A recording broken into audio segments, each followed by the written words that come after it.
morning mga kasari! For today's video, ipapakita ko po sa inyo kung ano po ang itsura ng aking tindahan kapag umaga.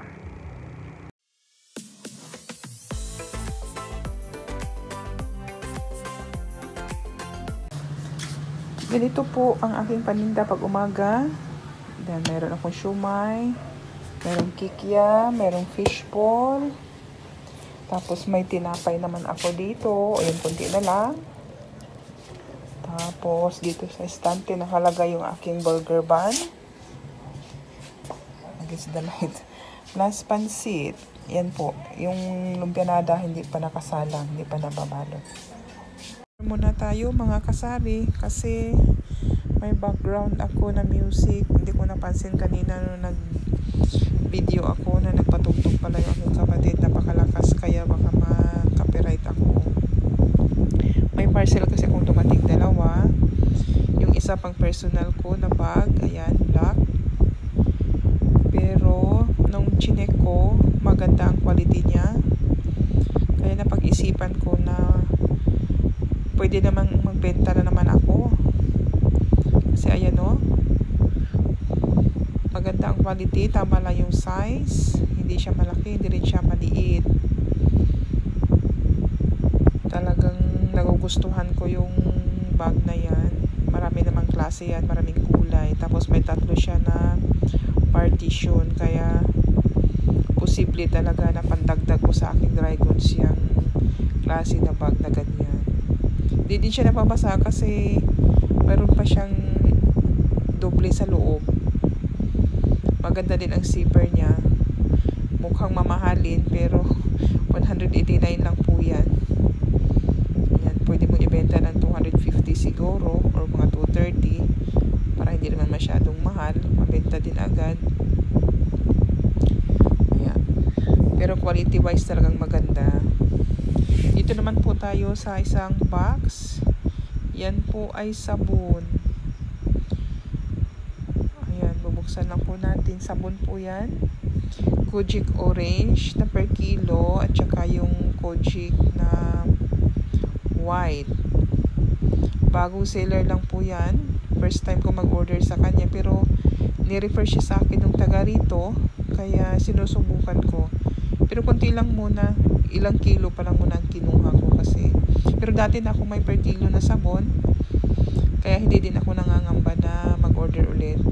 Mabango po yung sabon na yan. Lalo na yung puti, amoy gata siya. Cuttings, lahat na kasi ng per kilo, cuttings siya ng branded din ng mga sabon. Tapos safe naman yung kanyang pagkabalot. Ayan o, nakadouble bubble wrap siya. May bubble wrap sa labas, may bubble wrap din sa loob. Pero hindi maiiwasan, may mga deform talaga. Pero ano naman na yun, given na yun, pag shipping talaga, meron talagang ganun. Ayan. Ayan po yung orange, Kojic orange, mabango siya, kaya pwedeng pwede. Pero yung nauna ko kasi na per kilo, malaki ang cuts. Ito kasi maliliit siya. Pero marami. Kasi yung sa malalaki noon, iilan lang. Iilang piraso lang yung laman ng 1 kilo. So, ang tendency doon, liliit-liitan mo din yung paghiwa. Ayan naman yung white. Kojic round siya. Yan yung amoy gatas na sinabi ko kanina. Kumuha ko ng 2 kilo tapos 5 kilo dyan sa orange. Kasi yung isa dyan sa orange talagang susubukan ko dahil first time ko nga, kailangan ko talagang gamitin muna. Mahirap kasing i-market yung isang bagay kapag hindi mo nasusubukan mismo sa sarili mo. Ang hirap mong i-benta dahil hindi mo alam yung effect, hindi mo alam kung anong amoy, hindi mo alam kung yung texture niya, dali ba siyang matunaw or hindi. Kaya gagamitin ko muna yung isa, yung orange muna. Pero yung white, na-reserve na agad yung isa kanina dahil siguro gamit na niya dati. Kasi kailangan din tayong mga kasari, open tayo sa lahat ng item sa ating tindahan. Mapasabon man yan, mapapabak, kasi may pabango din ako dito. Kailangan talagang open tayo, kagaya nung isang bag kanina na aking Mag-personal lang sana pero ibebenta ko talaga siya dahil nagustuhan ko yung quality niya. Ganyan din yung sabon na yan.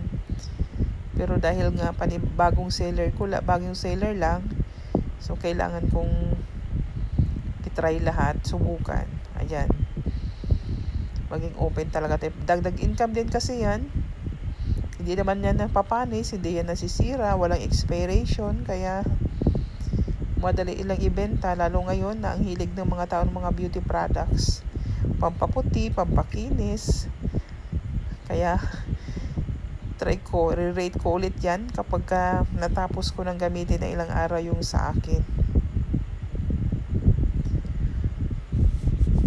Yan. Ang hirap mag voice over talaga, pero no choice naman ako kaysa makapiright ako talaga. Pagpasensyahan nyo na po. Hindi talaga ako marunong mag voice over. Hanggat maaari gusto ko talaga yung actual. Ayun, may isang damage pa, yun na lang ang gagamitin ko. Yun lamang po mga kasari. Thank you. Huwag pong kalimutan mag-like, share, and subscribe sa aking mga video. Kahit ako'y baguhan lang po, pasensya na po. Thank you. Bye-bye.